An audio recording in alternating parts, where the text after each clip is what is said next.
पूरे अपने देश में जितने भी एमपीज हैं, चाहे वो लोकसभा के हों चाहे वो राज्यसभा के, उनको जितने फंड्स एलोकेट होते हैं और उन्होंने कितना काम किया, कितना पैसा खर्चा किया, किस प्रोजेक्ट पर किया, वो सब जानकारी हम ले सकते हैं। तो चलिए मैं अपने एरिया डुमरियागंज क्षेत्र का देख रहा हूँ, जहाँ के जगदम्बिका पाल जी हैं, वहाँ से सांसद।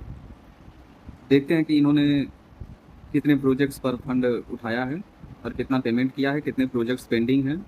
मेरा तो बस यही कहना है कि अब तो हम लोगों के पास एक ऐसा माध्यम है जिसके माध्यम से हम ऑनलाइन ट्रैकिंग कर सकते हैं कि हमारे क्षेत्र का सांसद क्या कर रहा है, कैसे कर रहा है और क्या एक्यूरेसी। जैसे इन्होंने टोटल जो इनका फंड यूटिलाइजेशन है वो महज 7% है। 75 प्रोजेक्ट को इन्होंने रिकमेंड किया है और अभी इन्होंने जैसा कि एमपी लैट्स डैशबोर्ड पर अपनी जानकारी दी है कि 75 प्रोजेक्ट पर काम चल रहा है, लेकिन कंप्लीट एक भी नहीं हुआ है। और आप सब भी जानते हैं कि ये लोकसभा चुनाव हुए कितना समय हो चुका है। इनको टोटल अमाउंट जो है वो 14.5 करोड़ के आसपास एलोकेट हुआ है, जिसमें इन्होंने अभी यूटिलाइजेशन महज 1 करोड़ का किया है और फंड यूटिलाइजेशन 7% है इनका। देखिए 75 टोटल प्रोजेक्ट्स इन्होंने रिकमेंड किया है और सब के सब अभी इन प्रोग्रेस ही दिखा रहा है। अब आइए एक और चीज़ देखते हैं कि प्रोजेक्ट्स जो हैं ये क्या क्या हैं। यहाँ से आके तो बहुत ज़्यादा कुछ मिलेगा नहीं, रिकमेंडेड वर्क्स में आते हैं। और देखिए इन्होंने क्या क्या, जो इनका रिकमेंडेशन है वो क्या क्या किया हुआ है।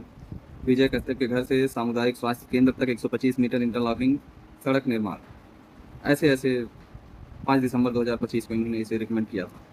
125 मीटर की इंटरलॉकिंग लगभग 7 महीने होने को है, अभी कंप्लीट नहीं हुई, लगभग क्या 7 महीने हो चुकी है, तो दिसंबर की स्टार्टिंग का ही है।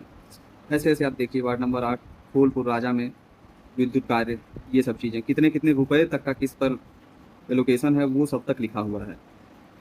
तो आप सभी के पास एक शानदार माध्यम है जिसके माध्यम से आप ट्रैकिंग कर सकते हैं, एमपी लैट्स डैशबोर्ड।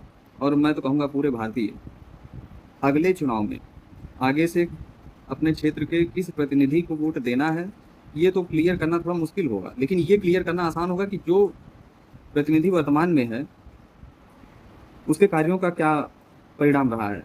उस आधार पर आप आगे उन्हें वोट देंगे क्या नहीं ये डिसाइड कर सकते हैं। ये सारी चीज़ें हैं, आप देख सकते हैं।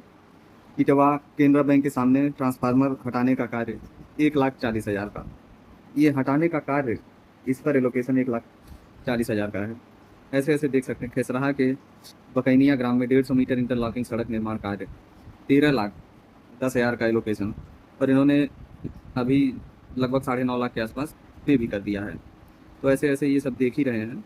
सब जो सिद्धार्थनगर के होंगे वो आसानी से समझ पाएंगे ये सब क्षेत्र उनके आसपास का ही है, और जो उस गांव या उस क्षेत्र का होगा उसे समझ में आएगा कि वहाँ पर क्या कार्य किया जा रहा है क्या नहीं।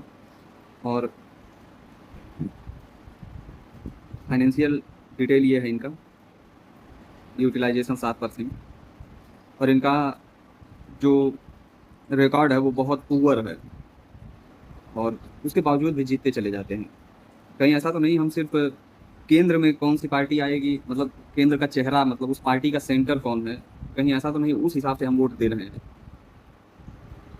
जहाँ तक मैं समझता हूँ कि अगर हम अपने इंडिविजुअल क्षेत्र का कौन सा नेता है जो काम करेगा और कौन नहीं करेगा ये देख कर दें तो भी हमारे लिए ज़्यादा ही बेहतर परिणाम निकल कर आए।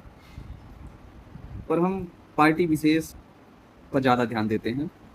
हमारी समस्याओं की जड़ यही है, हम अपने क्षेत्र में कौन कैंडिडेट होगा ये नहीं देखते हैं, सारी समस्याएं इसीलिए हैं।